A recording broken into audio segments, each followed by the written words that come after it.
내륙과 산지에 호우특보가 내려져 모레까지 최고 300mm, 동해안도 최고 150mm의 많은 비가 예보됐습니다. 플라이강원의 기업 인수 협상이 늦어지면서 운항 재개가 불투명합니다. 강원도는 신규 항공사 진출 협의에 속도를 내고 있습니다. 일본 원전 오염수 방류에 대비해 강원도가 방사능 측정 장비 도입을 서두르고 있지만 실제 운영까지는 시간이 걸릴 것으로 예상됩니다. 삼척항 어항시설 안전을 위한 내진 보강공사에 위판장과 어구 보관 창고 등이 포함되면서 어업인들이 반발하고 있습니다. 안녕하십니까. 뉴스데스크 강원입니다. 강원 내륙과 산지에 호우특보가 내려진 가운데 모레까지 최대 300mm 이상의 많은 비가 내릴 것으로 보입니다. 모레까지 예상 강수량은 강원 내륙과 산지 100에서 250mm, 남부 내륙과 남부 산지에 300mm 이상이며 동해안에는 50에서 150mm입니다. 특히 내륙과 산지는 내일 오전까지, 강원 남부 내륙과 강원 남부 산지는 내일 밤부터 모레 오전 사이 천둥 번개를 동반한 시간당 30에서 80mm의 매우 강한 비가 오는 곳이 있겠습니다. 동해안과 태백을 포함한 산지에는 자정부터 내일 새벽 6시 사이 강풍특보가 내려질 것으로 보여 시설물 피해가 없도록 주의가 필요합니다. 기업 회생 절차에 돌입한 플라이강원이 운항 자격 유지를 포기하면서까지 우량기업의 회사를 넘기기로 결정했습니다. 이에 따라 플라이강원의 재운항 시점은 연기됐지만 조만간 다른 항공사들이 양양공항에 차례로 비행기를 띄울 것으로 보입니다. 이준호 기자가 취재했습니다. 여름 성수기가 다가왔지만 불이 꺼진 양양공항. 면세점과 편의점은 물론 대합실까지 사람 한 명 찾기가 힘듭니다. 양양공항의 유일한 거점 항공사 플라이강원이 기업 회생을 신청하자 2달째 정기 항공편이 모두 멈춘 것입니다. 플라이강원은 회생 신청 당시 오늘 14일부터 양양공항에 비행기를 다시 띄울 계획이었습니다. 이번 달 18일부터 비행기를 띄우지 못하면 항공기 운항 자격, 이른바 AOC를 박탈당하기 때문입니다. 그러나 플라이강원은 운항 재개를 앞두고 국토부로부터 받아야 하는 안전점검 신청을 스스로 취소했습니다. 마땅한 기업 인수자를 아직 찾지 못한 것입니다. 그동안 8곳 정도 인수 의향 기업이 나타났지만 터무니없이 낮은 인수금이나 무리한 조건을 제시해 협상이 불발됐습니다. 인수기업 찾기는 원점에서 다시 시작됐고 현재 대기업을 포함한 5곳과 협상이 진행 중입니다. 기업 매각은 다음 달쯤 윤곽이 보이고 운항 자격을 다시 취득하는데 빨라도 3개월에서 6개월 정도 시간이 걸릴 것으로 보입니다. 대규모 운영자금 마련이 어려운 기업으로부터 투자를 받아 불안하게 운항을 유지하는 것이 아닌 건실한 기업과 M&A를 성사시키는 길을 선택하고 양양공항의 새 항공사 진출은 속도를 내고 있습니다. 소형 항공운송 사업자 하이에어는 오는 26일부터 50인승 비행기로 김포 양양행 노선을 일주일에 10차례 정도 운항할 계획입니다. 현재 양양공항과 사무실 임대와 화물 처리를 담당하는 지상조업사와 계약을 마쳤습니다. 또 충북 청주공항에서 비행기를 띄우는 저비용 항공사 에어로케이도 청주 양양행 노선 등을 운항하기 위해 국토부 등과 협의를 이어가고 있습니다. MBC 뉴스 이준호입니다. 일본 후쿠시마 오염수 방류에 대비해 강원도가 서둘러 방사능 측정 장비를 확충하고 있습니다. 하지만 방사능 측정 장비 운영에는 시간이 더 필요한 상황입니다. 이송미 기자입니다. 시중에서 유통 판매되는 농축수산물의 방사능을 측정하는 실험실. 물고기의 살을 잘라내 시료를 만들고 용기에 옮겨 담습니다. 방사능을 측정하는 장비인 감마핵종 분석기에 옮겨 요오드와 세슘을 확인하는 과정을 거칩니다. 이곳 연구원에서는 연간 250건가량의 방사능 검사를 할 수 있습니다. 검출기 통해서 방사능이 방출되고 있는지 여부를 검사합니다. 강원도는 이번 달부터 위판장과 양식장 시료 검사를 추가 진행해 신뢰도를 높일 계획입니다. 보건환경연구원에서 처리해야 할 방사능 시료 검사량이 2배가량 늘어나지만 방사능을 측정할 수 있는 장비는 한 대뿐입니다. 일단 강원도는 어민들의 불편을 해소하기 위해 방사능 측정 장비 3대를 서둘러 추가 도입하기로 했습니다. 2대는 환동해 본부에, 1대는 보건환경연구원 강릉지원에 들어갑니다. 도입 시점은 9월에서 11월 사이입니다. 하지만 설치와 시험 운전, 업무 적응까지 고려하면 실제 운영까지는 시간이 더 걸릴 전망입니다. 그 분석을 안 해봤기 때문에 우리 그 보건환경연구원에 가서 교육을 좀 받고 또 보건환경연구원에서 현장에 와가지고 실제 교육을 시켜주면서 강원도는 효율적인 장비 운영을 위해 전담 연구사 채용 없이 기존 인력을 재배치해 바로 업무에 투입한다는 계획입니다.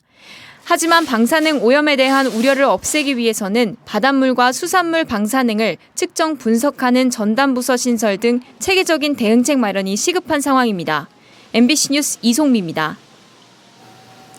강릉 세계합창대회가 11일간의 일정을 마치고 오늘 폐막했습니다. 마지막 날인 오늘은 파트2 챔피언 경연과 국내 합창단의 우정 콘서트가 진행됐으며 저녁 7시 30분부터 강릉 아레나에서 폐막식이 열렸습니다. 이번 세계합창대회에는 3만 8천 명의 합창단과 관계자가 참가했으며 6만 3천여 명이 관람해 강릉 관광 수요 회복과 지역 상권 활성화에도 기여했습니다. 정부가 신규 원전을 논의하는 과정에서 삼척 대진 지역이 다시 언급되는 것에 대해 삼척시가 전혀 검토되지 않았다며 주민들에게 제시한 관광 사업을 차질 없이 추진하겠다는 입장을 밝혔습니다. 삼척시는 산업통상자원부에 문의한 결과 2019년 원전 예정구역에서 해제된 삼척 대진 지역을 예정지로 다시 검토하거나 논의하지 않았다는 것을 확인했다고 밝혔습니다. 또 이로 인해 지역사회에 동요가 없기를 바란다고 당부했습니다. 한편 삼척시는 대진 지역을 관광 휴양 복합단지로 조성하기 위해 강원도에 개발구역 지정을 신청했으며 내년 3월에 우선 480억 원을 들여 자연체험 테마파크를 착공할 계획입니다. 강원도가 낡고 오래된 도내 어항을 대상으로 내진 보강 공사를 벌이고 있는데 삼척항에서는 1년 가까이 지연되고 있습니다. 어업인 생업에 필요한 위판장과 어구 보관 창고 등이 사업 구역에 포함되면서 어업인들이 반대하고 있습니다. 김영호 기자가 보도합니다. 일제강점기에 처음 방파제가 지어져 1990년대 현재의 항구 모습을 갖춘 삼척항. 강화된 항만과 어항의 내진 설계 기준을 충족하지 못하고 있어 내진 성능 보강 공사가 예정돼 있습니다. 공사 예정 구역은 1.4km가량, 어선 접안 구역 전체입니다. 지진에 견딜 수 있게 하는 내진 공사는 이곳 부두 바닥에 구멍을 뚫어 콘크리트를 주입해 보강하는 방식으로 진행됩니다. 그런데 공사로 어업 활동에 지장이 우려된다며 어업인들이 반발하고 있습니다. 이른 아침부터 오후까지 수산물 경매가 이루어지는 위판장은 일주일 이상 공사가 예정돼 있고 영업 중인 화로회 판매장까지 대상에 포함됐기 때문입니다. 지금 여름복이 아닙니까? 금방 상하잖아요.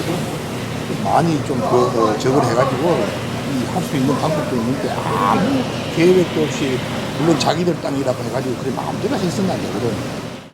어구 보관 창고와 그물 손질 작업장 구역은 상황이 더 심각합니다. 수협과 어업인들은 반드시 필요한 구역이고 대체할 만한 마땅한 공간도 없다며 업무 협의가 필요하다고 말합니다. 어민들이 그러면 이거 할 동안에 조업은 어떻게 하고 국물 같은 거 어떻게 추리고 고기도 어떻게 살려놓고 고기 때도 없지. 그러다 보면 양이 많으니까 국물이. 강원 환동해 본부 측은 어항을 주로 이용하는 어업인들의 안전을 위한 공사이고 직접적인 피해 보상을 할 명목이 없다는 입장입니다. 최근에도 속초 동명항과 주문진항에서 내진 보강 공사를 했다며 공사로 인한 피해는 상황에 따라 확인하겠다고 밝혔습니다. 최소한의 공사 기간으로 영업 손실을 최소화시킬 수 있고요. 거기에 따라서 감접 피해에 따른 영업 보상은 충분히 이제 피해가 발생된 부분에 대해서는 간접 보상은 좀 가능할 거라고 보고 있습니다. 삼척항 내진 공사는 100억여 원 사업비로 내년 말까지 예정돼 있는데 반쪽짜리 공사로 끝날 수도 있어 이에 당사자들의 원만한 협의가 필요합니다. MBC 뉴스 김영호입니다. 하루에도 서너 장씩 쓰고 버리는 각종 비닐 포장재. 요즘에는 각 가정마다 분리해서 배출하고 있는데요. 이렇게 애써 분리해버려도 재활용은커녕 그대로 소각된다는 사실 알고 계셨나요? 이승현 기자가 취재했습니다. 춘천의 한 아파트 분리수거장. 유리병, 캔, 스티로폼 등 재활용이 가능한 품목마다 분리수거함이 나뉘어 있습니다. 그중에는 비닐도 있습니다. 주택가도 마찬가지입니다. 주택가 쓰레기 집화장입니다. 시민들이 이렇게 비닐만 따로 모아 버리고 있습니다. 그런데 이렇게 애써 분리한 비닐류 생활 폐기물, 춘천에서는 재활용이 아닌 일반 쓰레기와 함께 소각되고 있습니다. 가져갈 재활용 업체가 없다는 이유에서입니다. 춘천시의 안내에 따라 비닐을 분리수거했던 시민들은 당혹스러울 뿐입니다.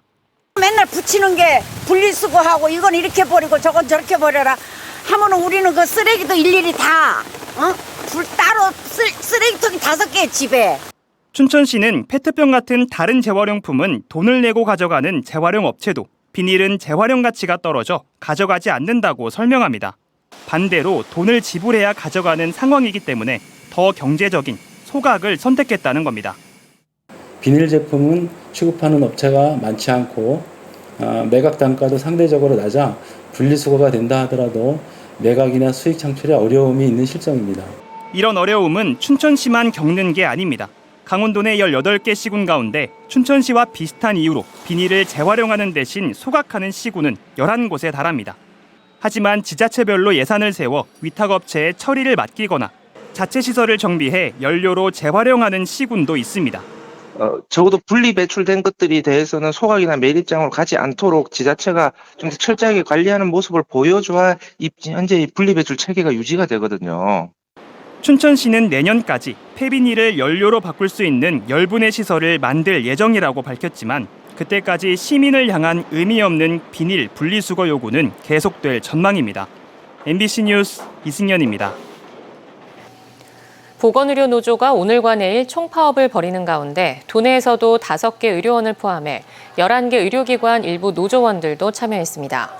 도내 보건의료노조 조합원은 모두 3,300여 명에 달하지만 응급실과 수술실 등에서는 인력이 유지되고 있고 파업 미참여 인력과 비조합원들도 있어 진료 공백 등의 큰 혼란은 없었습니다. 강원특별자치도와 자치단체들도 만일의 사태에 대비해 의료 현장 상황을 주시하고 있습니다. 한편 보건의료노조는 간호간병 통합서비스 전면 확대를 통한 간병비 해결과 공공의료 확충 등을 요구하며 파업에 나섰습니다.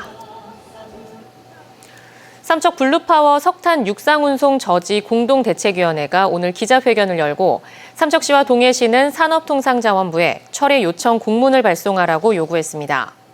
공동대책위원회는 기자회견에서 동해시민 대상 여론조사에서 시민 85%가 석탄 육상 운송을 반대했고 삼척시 근덕면 33곳의 이장들이 산업부에 제출했다며 삼척시장과 동해시장은 석탄 육상 운송을 앞장서서 반대하라고 촉구했습니다. 1980년 정선군에서 일어난 사북항쟁에 참여했다가 계엄 포고령 위반 등의 혐의로 처벌받은 고 오한규 씨 등 4명이 유족이 청구한 재심에서 무죄를 선고받았습니다.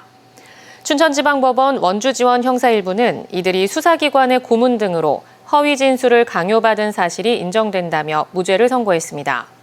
앞서 2015년 이원갑 씨와 신경 씨도 무죄를 선고받는 등 지금까지 재심에서 명예를 회복한 사북항쟁 국가폭력 피해자는 8명입니다.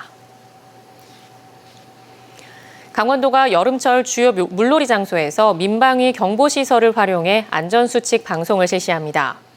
오는 16일부터 다음 달 15일까지 방송을 진행하는 구역은 강릉 경포해변과 속초 영금정 해안, 정선 낙동리 하천 등 136곳입니다. 강원특별자치도는 여름 피서철을 맞아 도내 방문객 안전을 위해 다음 달 중순까지 수상안전 특별대책 기간을 지정하고 안전대책을 마련하고 있습니다. 태백시의 대표적인 여름 행사인 한강 낙동강 발원지 축제가 태백 선선 페스티벌로 이름을 바꿔 오는 28일부터 다음 달 6일까지 열립니다. 태백 선선 페스티벌은 황지연목과 검룡소, 구문소 마을, 통리 오로라파크 등 도심 곳곳에서 열리며 시민 퍼레이드와 물놀이 난장, 영화 상영 등의 다양한 프로그램이 행사 기간에 마련됩니다. 강원 뉴스 마칩니다. 시청해주신 여러분 고맙습니다.